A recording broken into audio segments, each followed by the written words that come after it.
สุธิดาบ่มาฮานนี่พลาดแล้วสบายดีนักเลงล่าเป็งหนัวเมื่อเนี่ยมี่จะพาทุกคนมากินข้าวอยู่ที่บ้านแสงสว่างคางสนามมาทางไปขามงอยฮะนะ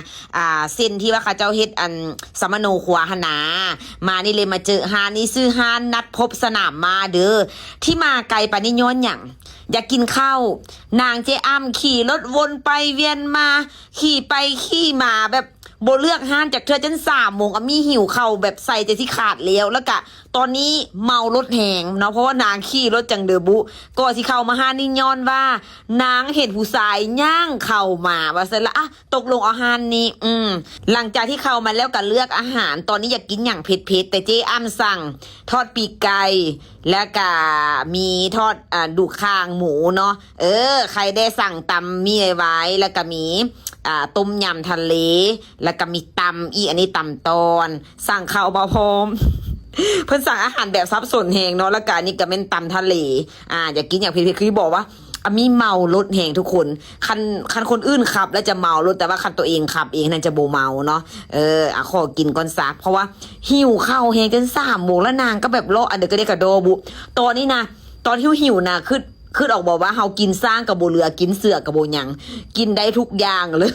กินแบบโบมืนหูมืนตาเนาะแต่ละคนแบบมันหิวแหงกิลี่ได้นางก็ตัดสินใจโบได้จากเธอเลาะอยู่หันแหละสไตล์ห้าวเพิ่นก็เป็นห้ามตูบเนาะตอนนี้ขอกินทุกข้างก่อนเด้อโอเคอยู่โอ้โหสมว่าหิวเข้าเนาะสมว่าหิวเข้าแท้ๆขอกินอีกอย่างเผ็ดๆก่อนด้วยทุกคนเพื่อว่าจะได้ส่วงแบบว่าเมารถกันแด่เนาะสำหรับห้าของเพื่อนก็มีโปรโมชั่นได้ถ้าลูกค้ามาครบ5 คนเพื่อจะแถมเบียร์1 แก้ว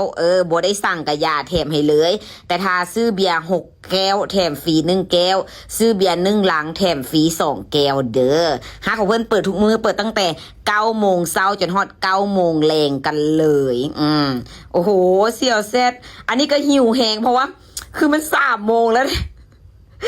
ตักแบบน้ำแกงเซอร์เลยโบสนฟ้าสนฝนเลยอันนี้ก็คือกันเนาะมื้อนี้ถือเจอ้ำเฮ็ดเส้นแหงเด้อมื้อนี้ไผก็ได้นะก็บ่เข้าใจดำนางขี่รถเลาะเวิ้นไปเวิ้นมาคันบ่ท้อเห็นผู้ชายแบบย่างเข้ามาห้านนี่นะนางก็คือสิบ่เข้ามาแล้วเนาะดิผู้ชายที่นางเห็นที่แท้แล้วเขาจะเป็นเจ้าของหาก็เอิ้นมาตำเจ้ากับนางหน่อยนึงนะกรุบกริบนางบอกว่าโอ๊ยสุธิดานี่บ่มาพันละอ้ายแม่นเด้อเอื้อยสนับสนุนโดยเป็นหน่วยกายมาเตะกะตอ